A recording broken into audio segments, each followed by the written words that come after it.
A doctor goes to a group of alcoholics and he says, "Great news, I've developed a cure for alcoholism. Just drink this one bottle and you'll be cured forever." And there's a moment of silence amongst the alcoholics until finally one of them sheepishly asks, "What happens if I drink two?" Brothers, sisters, comrades and friends, welcome to Bat Country.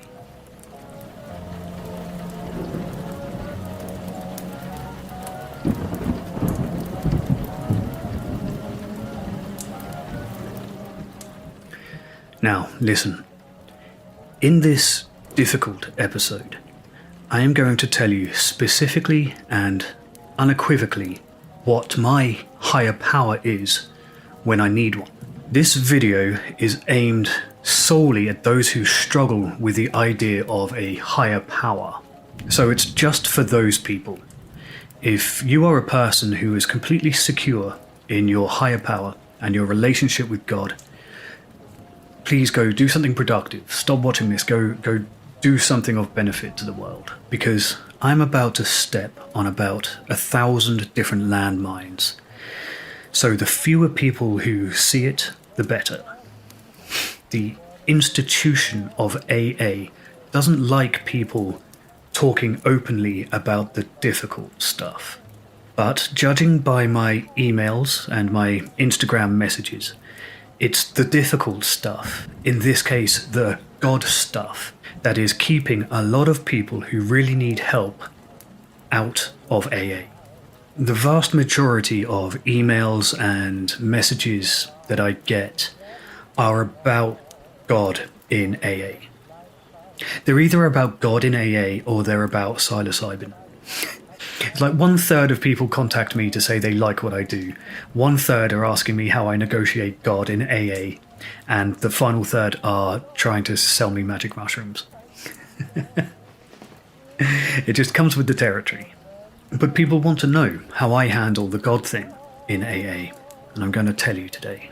Now, for those of you remaining, I am going to go ahead and assume that means that you are in some kind of conflict with the nature of God in AA.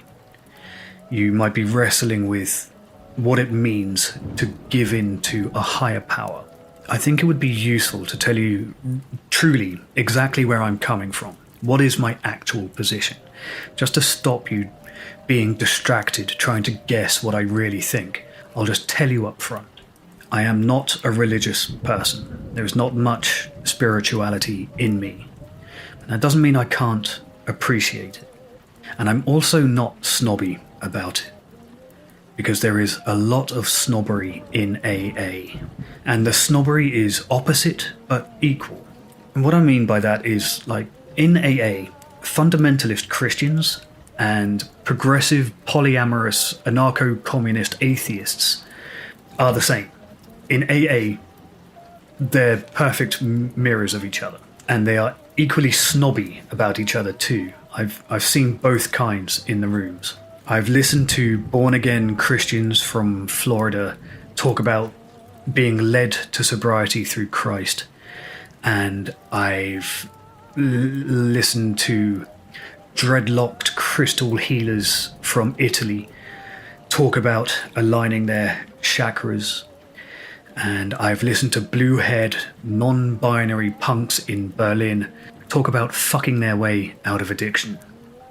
And while all of those perspectives are very different, they are all also identical. As a path to sobriety, at least. On one hand, the devoutly religious members of AA believe that the atheists will fail in their sobriety because they can't give themselves fully over to a higher power. And on the other hand, the super progressive, liberal, atheist anarchists believe the religious people will fail because if their religion is challenged, so is their sobriety. Equal but opposite. I fall somewhere between the Berlin gender punks and the Alabama fundamentalists. I am something of an AA centrist. And as a not very religious person, I also found the idea of giving in to a higher power to be an obstacle in the early stages of my sobriety. And that's why I'm making this, is to reassure other early sobriety people that you don't have to give up your entire identity in order to get sober, but you do have to give up some. Because despite not being a religious person, and despite still keeping AA at arm's distance most of the time, I do still have a lot of confidence in AA as a component of long-term sobriety. I will defend AA, even though I'm not attending really very regularly anymore. I do still think AA is the place for a newly sober person to go. So let's talk about it. What is AA's higher power? As a word person, as someone who deals with language on a daily basis, works in communications, I truly admire the phrase higher power. I think it's actually beautiful. It is suitably poetic, suitably objective, and suitably vague. And I'm on board with the idea of a higher power because I have found a loophole. And that's what I'm going to tell you about. On the surface of it, the idea of a higher power is absolutely central to AA, the system. Superficially, it is AA's way of talking about God without saying God, in an effort to appeal, I suppose, to non-Judeo-Christian people. And it works. Higher power, the phrase, is extremely agile. I admire that in any piece of language. But AA is a spiritual organization. That is a fact. It regards itself as inclusive of all faiths. And in practice, in the rooms, it is. But in doctrine, dogmatically, according to the literature of AA, it is very firmly Judeo-Christian, and a very firmly American interpretation of Judeo-Christianity. And it rather implies that you should be too. You should at least conform to a kind of Judeo-Christian model. The 12 steps mention God more than the 10 commandments in the Bible. Yes, I counted. I drink a lot of coffee, and I have too much time on my hands. And more than that, steps 2, 3, 5, 6, and 11 all refer specifically to a higher power. So you have God and higher power is all over the 12-step program. Now, if you're a religious person to start with, or even if you're just kind of vaguely spiritual, that stuff is no problem. You are going to have a smoother and less complex time in AA than a non-religious person. And like I said, this video isn't really aimed at you unless you are objectively interested in the kind of intellectual gymnastics non-believers have to put themselves through in order to conform to the program. And AA is not ambiguous about its demand for some element of spirituality in its members. It requires you to believe in something bigger than yourself. And at some point, even as the hardened atheist, if you are such, you will be faced with God at some point in the process of AA as you go through the system. And you'll have to say God occasionally. For example, you may be asked to read the 12 steps or one particular step, or you might volunteer to read some of the literature at the start of the meeting. And in those cases, it's unavoidable to say God. If you want to get sober, you will have to come to peace with the word God at some point in AA. It's inevitable. But it's called a higher power so that it is intentionally vague. It is deliberately open to your interpretation and left to you to choose what shape that higher power takes for you personally. AA encourages you to make of it what you will. And for many people who struggle with the concept of a higher power and who reject the idea of turning themselves over to God, the group itself, that is to say AA, becomes the higher power. For a lot of people new to the program, that's enough. It's not what I did. I'll tell you what I did in a moment.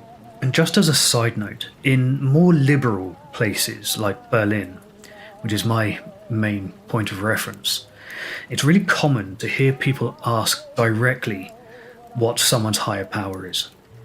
What's your higher power? Just assume that it's not God. And isn't that revealing? That in really progressive places, that you would say to somebody, what is your higher power? With the assumption that it's not God. In the smoking area outside AA groups in Berlin, what is your higher power was like a normal question. It was like asking, which football team do you support, or what is your favourite Pokemon?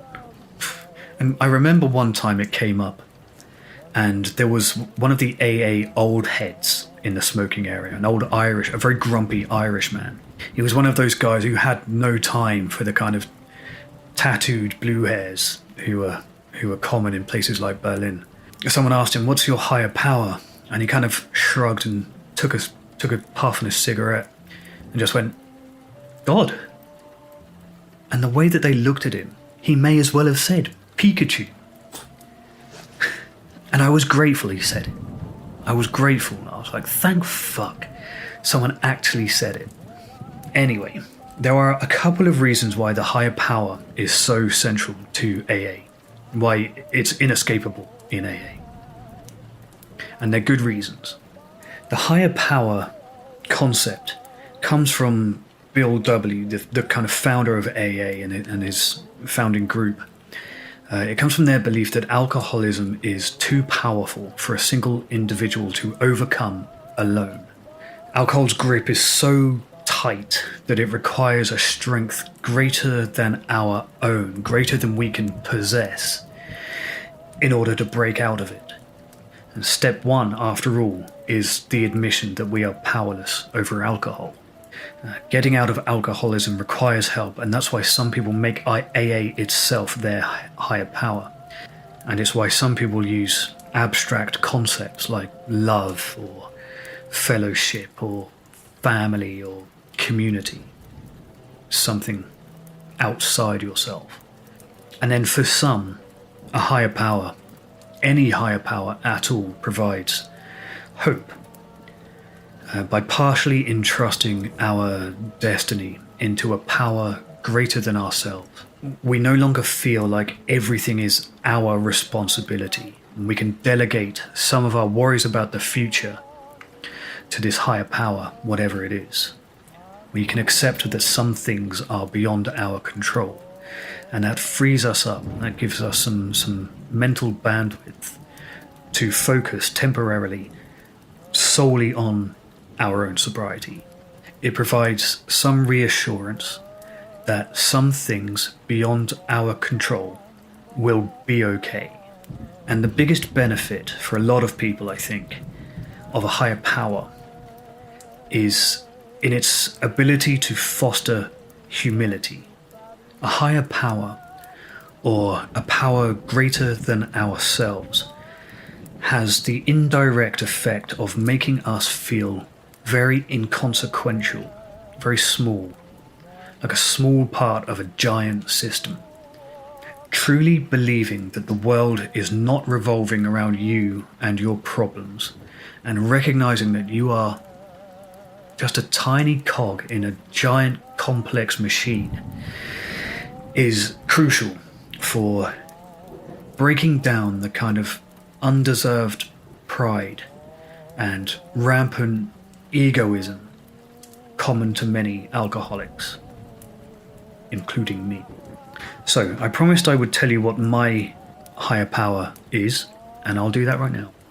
My higher power is Pikachu. No, not really. My higher power is entropy. The concept of entropy is my higher power. Like I said, there is a loophole in the God stuff. The loophole is designed in, it's there by design, it's supposed to be there. And the higher power thing is supposed to be interpreted however you want. You make it meaningful to you. So if, like me, you are not a God person, then you are free to choose your higher power. I chose entropy, and if it appeals to you, you are free to use it too. Entropy is a concept that I stole and adapted from thermodynamics and various other fields of study. It represents the tendency for all physical systems to fall into disorder over time. More accurately, in thermodynamics, it is actually a measure of disorder, of randomness, I suppose, of chaos. Something with high entropy, like steam, for example, is very disordered. Something with low entropy, like ice, for example, is well ordered and has structure. And there are plenty more, even more satisfying conceptual uses for entropy. Like it appears in probability and in chaos theory and in semiotics, which is a big passion of mine, and communications in general, used to measure disorder within a system, or spontaneity. I like it for a lot of reasons, and the more that you learn about entropy, if you're minded like me, the better a fit it seems to be. We are all subject to the power of entropy. It is a power greater than ourselves. It's also poetic in a way that feels like it could fill a space that would otherwise be occupied by God. It's a good scientific substitute for spirituality, in other words. It can also be annotated mathematically. There's a number of ways to do it, and that fact makes it feel very tangible. You can see it written down. It's something, in a sense, that you can see. And I like these grand conceptual ideas because they are beautiful in the way that I think spiritual people see religion as beautiful. I think the way I feel about it is probably similar to the way a religious person thinks about the afterlife or heaven or something. You can't feel it, but you can sense it. And I think that is close to a religious feeling. And also entropy as a higher power is proven in my experience to be bulletproof. It attracts interest and support from humanists, from people who call themselves humanists and atheists and that kind of thing. And it does it without offending the religious people who tend to be very interested in it too. Everybody seems to understand where I'm kind of coming from when I say it, when I talk about entropy as a higher power. It works. And I've never heard anyone else say it, so... But look, I was raised by Richard Dawkins and Christopher Hitchens, and I grew up watching those atheist destroys creationist videos. That's what the internet was like in the early 2000s. But over the course of my life, I've learned, life has taught me that life isn't really like that, and that most of us are looking for connection with each other rather than difference. And that is especially true in recovery, and especially true in AA. I think one of the things that life has taught me is that religious people and non-religious people experience exactly the same sensations. We just give them different names. A religious person might name an experience as spiritual. They might have a spiritual experience. A non-religious person might experience exactly the same sensations but call it awe. One is a spiritual experience, the other is awestruck. And I remember lying on my back on a mountain plateau in Kyrgyzstan, and I was staring up at a sky that was so clear and so incomprehensibly beautiful, like I had never ever seen before. And I can imagine how somebody else might consider that a spiritual experience. They may look up at that night sky and see the hand of God. And I looked up and I saw the effects of entropy. but we're looking at the same thing. And we're experiencing the same sensations. We just give it different names. So, what if you really can't get over the God thing? Well, there are secular or semi-secular alternatives to AA. I really like refuge recovery, and that's a path to sobriety that's kind of mapped onto Buddhist philosophy and practices. There's a lot of meditation and mindfulness, but it is technically secular. There's no God in refuge recovery in the same way that there's no specific deity in Buddhism. And that appeals. And there is nothing wrong with meditation, that's for sure. But it is a very serious system, and it's very thoughtful, and it lacks, I think, the kind of occasional spontaneous joy and fun of AA. It is a very, very po-faced system. But the literature for it is extremely good. It's very serious. You'll see what I mean if you read into it, but it's a good system. And the truth is, you can read a lot of Buddhist teaching, and just it sounds exactly like recovery teaching. It's already there. You don't even need a system. You could probably just be a Buddhist and sober. So check out Refuge Recovery. I'll put the link in the description. And then there is SMART. And SMART is definitively a secular and non-religious approach to sobriety. And that's worth a look if you are absolutely rejecting the idea of religion or spirituality or entropy. If you don't like any of that stuff, SMART might be an option for you. Again, link in the description. But my thing about SMART is, like, have you ever met anybody that is a SMART member? I mean, I've heard it mentioned about twice in my entire sober career. It's the kind of thing that we all recommend to other people, but none of us have actually done ourselves. It's like, you should try SMART. SMART's a good option for you. And, like, it's called SMART, you know? Like, how snobby is that? Oh yes, it's the smart way to get sober. Yes, it's the thinking man's AA. It's the intellectual approach to sobriety. Shut up. I imagine the meetings are all held in, like, antique bookshops, and everybody's wearing black turtlenecks and smoking Gauloise cigarettes and sipping espressos with their pinkies out. Oh, I walked past an AA meeting on my way here. Oh, those poor cretins. Don't they know there is a smart alternative? That's exactly what I imagine they're like.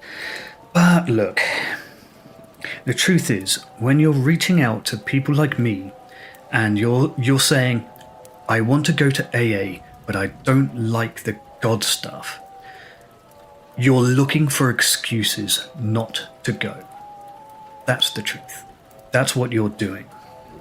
You're looking for excuses, and you'll take any excuse not to go that you can, because God is not the problem. Your problem is not with God. Oh, but my atheism is an important part of my identity, and if I give that up, am I really me? Shut up, idiot. Shut up. Stop wasting everyone's time with your superiority, like you're the first person to have those thoughts. We all had those thoughts. Do you know what I think is the most widely used AA cliche of all? AA is a program full of, like, little idioms and phrases and cliches. But the one that I think I hear the most is actually this one. It's, I have a difficult relationship with AA. Everyone says that. I say it too. And that's because everyone has a difficult relationship with AA. It's almost redundant to say it. It's baked in. No one chooses to be in AA. No one's there for shits and giggles. No one wants to sit in a freezing church basement on a Friday night and listen to strangers complain about their problems, and then when those strangers have finished complaining, you have to volunteer to clean their cups.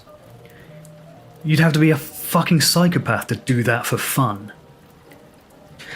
No, I'm not an alcoholic. I just really, really like rinsing cups. Doesn't make any sense. No, we're there because we need to be there. We wouldn't need it if we didn't need it. The God stuff is not holding you back from going to AA. You are holding you back. You're hesitating, not because of the God stuff, but because to go to Alcoholics Anonymous is to admit that you are an alcoholic. That's why you don't want to go. Because of your stupid fucking pride. Take it from an atheist in AA. Your problem is not with God. You are your problem. And if you want to get sober, you need to get out of your own fucking way. Thank you for watching. And as always, good luck out there.